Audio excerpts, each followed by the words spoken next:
मकबूजा कश्मीर से हुर्रियत रहनुमा मीरवाइज उमर फारूक,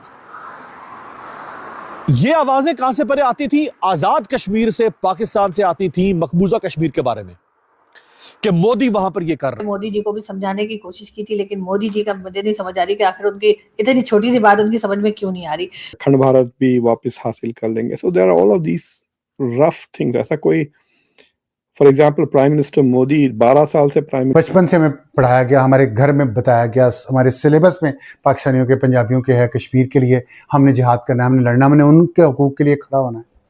मेरा सगा भाई मुझसे बड़ा 3 साल वो जिहाद कश्मीर के लिए चला गया। तो फिर क्यों नहीं ऐसा रास्ता ढूंढते जिससे कि लड़ाई भड़ाई भी ना हो, पैसा भी कम खर्च हो और काम भी हो जाए।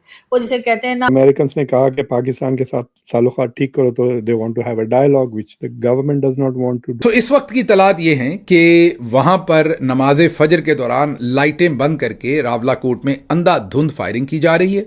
मैं उस खानदान में से जो अपने बहन भाइयों की लाशें उठा चुका है इस वतन की खातिर बगैर किसी कसूर के, इसलिए मैं कह रहा हूँ आप लोगों के बच्चों को मरवाते हैं सड़कों पे लाके। शी जिनपिंग करते हैं, हम कहते हैं जी हमारी चाइना से दोस्ती समंदर से गहरी, पहाड़ों से ऊंची, ऐसी वैसी कैसी कैसी। तो हम किसी फॉरेन मिनिस्टर ने उनको कहा India is not a middle power, India is a power in the middle. Power in the middle के दो चीजें होते हैं, एक तो जैसा कि कुरान भी कहता। नमस्कार दोस्तों, आतंकवादी जब भी भारतीय सेना को चुनौती देते हैं तो भारत की सेना उन्हें ऐसा सबक सिखाती है जिसे देख के मजा आ जाता है। अभी भी ऐसे ही हो रहा है। अब पहलगाम को 1 साल बीत चुका है और इनको फिर से जरूरत पड़ेगी है डोज की, यानी भारतीय सेना को फिर से चुनौती मिलने लगी है। अब ये सब हो क्यों रहा है? क्योंकि पाकिस्तान ऑक्यूपाइड कश्मीर में बहुत ज्यादा बड़े प्रोटेस्ट चल रहे हैं और वो प्रोटेस्ट इतने ज्यादा बढ़ गए हैं कि लग रहा है कि भाई ये बिल्कुल हाथ से निकल सकता है। वहाँ पे लोग मारे गए हैं। अब जो लोग मारे गए हैं उनसे लोगों को बड़े हमदर्दी हो रही है हमारे देश में भी, लेकिन मैं उन्हें बताना चाहूँगा कि भाई ये वही रेडिकलाइज लोग हैं जिन्होंने 47 में जब पार्टीशन हुआ तो कम से कम इसी क्षेत्रों में ये पाकिस्तान ऑक्यूपाइड कश्मीर में 30 से 40 हज़ार हिंदू सिखों की हत्याएं की थी। अगर आज ये मारे जा रहे हैं पाकिस्तानी कश्मीरी तो इसमें कोई बुरा नहीं है, इनके साथ न्याय हो रहा है, कुदरत अपना इंसाफ कर रही है। बाकी भारतीय सेना आतंकवादियों को 72 हुरों के पास पहुंचा रही है, वो कार्यक्रम चल रहा है। आप इस सब के बारे में क्या सोचते हैं कमेंट बॉक्स में जरूर लिखिएगा। वीडियो अच्छा लगे तो लाइक करें, शेयर करें, चैनल को सब्सक्राइब करना ना भूलें और बेल का आइकन प्रेस करते हैं लेटेस्ट नोटिफिकेशन के लिए। आइए आगे बढ़ते हैं इस वीडियो में। इंडिया बांग्लादेश में इंटरवीन किया। आप जब इंटरनेशनल रिलेशंस की किसी भी कोर्स में अगर आप इंटरवेंशंस पढ़ाते हैं तो दो मोस्ट सक्सेसफुल एंड मोस्ट क्या कहना चाहिए internationally recognised ethical foreign interventions की जो दो मिसाल देते हैं, एक टंजानिया का इन युगांडा ईदी अमीन के खिलाफ, और एक पाकिस्तान बांग्लादेश में इंडिया का are given as examples of ethical interventions. तो वो एक ग्रैंड स्ट्रेटजी है इंडिया की। फिर अब ये हिंदुत्व की आ गई कि हम दुनिया के विश्व गुरु बनेंगे, हम हिंदुइज्म फैलाएंगे, हम इस्लामिक रेडिकलिज्म को ख़त्म कर देंगे।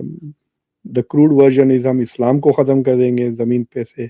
ये एक द क्रूडर वर्जन है। But from the other is to establish US hegemony world wide, उसमें अखंड भारत भी वापस हासिल कर लेंगे। So there are all of these rough things. ऐसा कोई, for example prime minister Modi 12 साल से प्राइम मिनिस्टर है, लेकिन he is not given a straight up grand strategy की स्पीच जिसको हम रेफर कर सकते हैं कि चाहते क्या है एक्चुअली, राइट।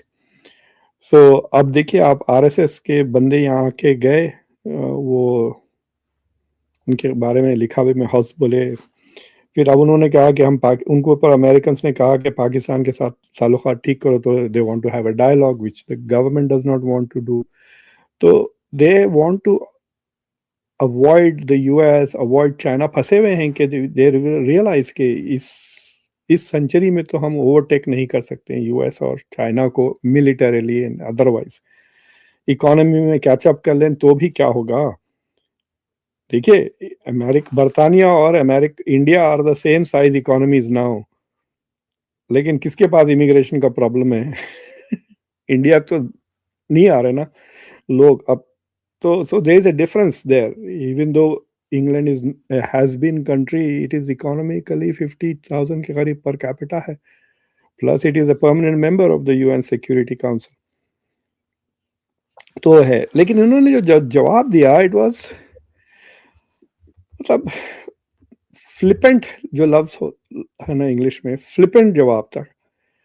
वो जो पता नहीं ही सेड कि किसी फॉरेन मिनिस्टर ने उनको कहा India is not a middle power, India is a power in the middle.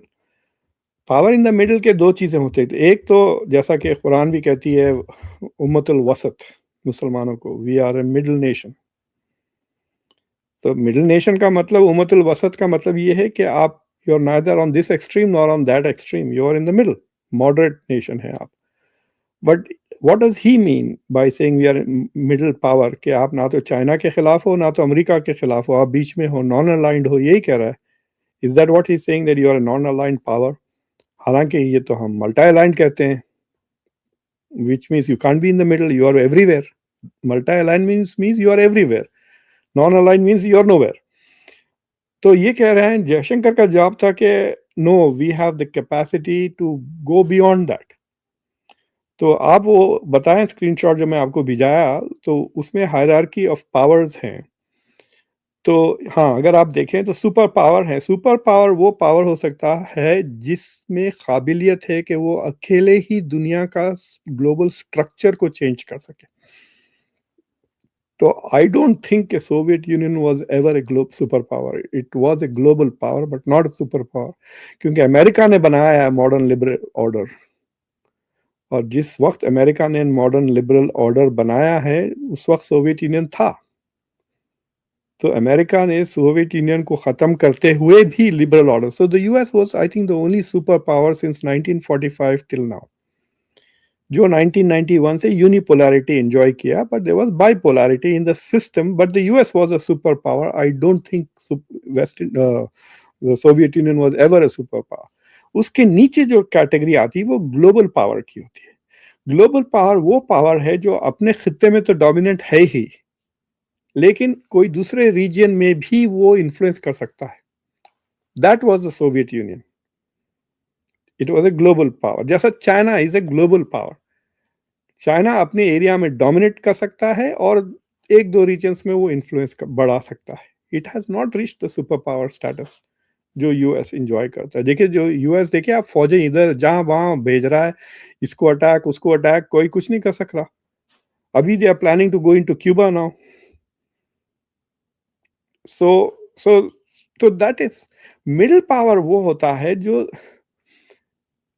Middle power को रखते थे एक सेकंड, रीजनल पावर वो है जो अपने खित्ते में पावर एक्सरसाइज कर सकता है, और बाकी के लोग they are just anybody, right.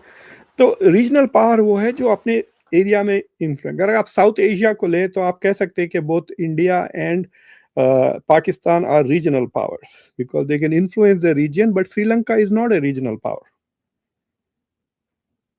But India में थोड़ी और काबिलियत है because it is the 4th 5th biggest economy, और उसके पास क्या कहते हैं वो पूरा जो न्यूक्लियर ट्रायड है इंडिया के पास, जो पाकिस्तान के पास नहीं है।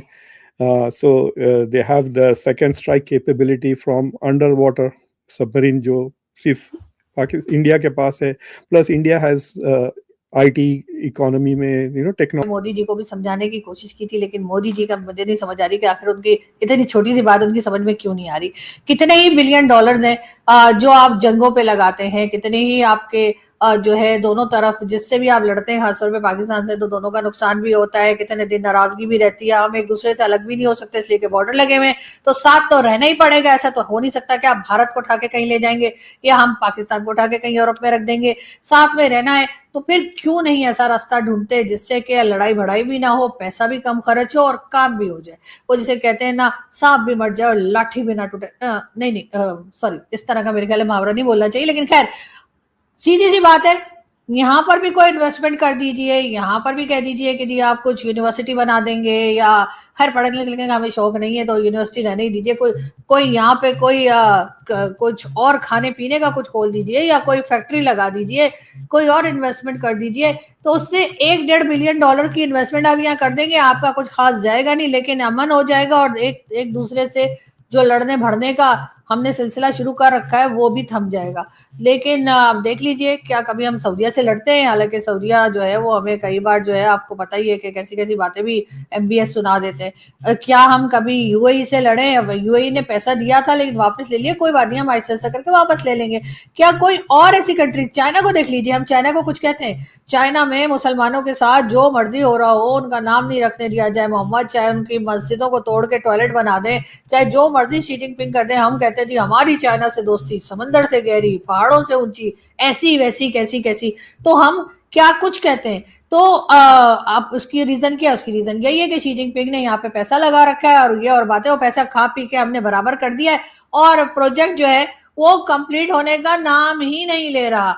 और शी जिनपिंग को भी ऐसा ही लगता है कि उनकी लाइफ में ये प्रोजेक्ट कंप्लीट नहीं होगा, लेकिन फिर भी वो कह रहे चलो ठीक है, जान तो बची हुई है ना इन लोगों से कि चलो इन्हें थोड़ा पैसा वैसा दे दिया प्रोजेक्ट का कह के, बाकी जो है ये वाह करते रहते हैं और फिर कोई छेड़छाड़ नहीं करते। तो यही बात मैं भी मोदी जी कह रही हूँ। अब ऐसे करके क्या खड़े, मैं भी यही बोल रही हूँ कि कुछ 1-1.5 बिलियन यहाँ पे लगा दीजिए और उसके बाद देखिए चमत्कार। आप खुद हैरान हो जाएंगे कि हैं अच्छा, हम तो आम से लोग हैं भाई, हम तो मतलब बहुत लालच नहीं करते, हम तो 1-1.5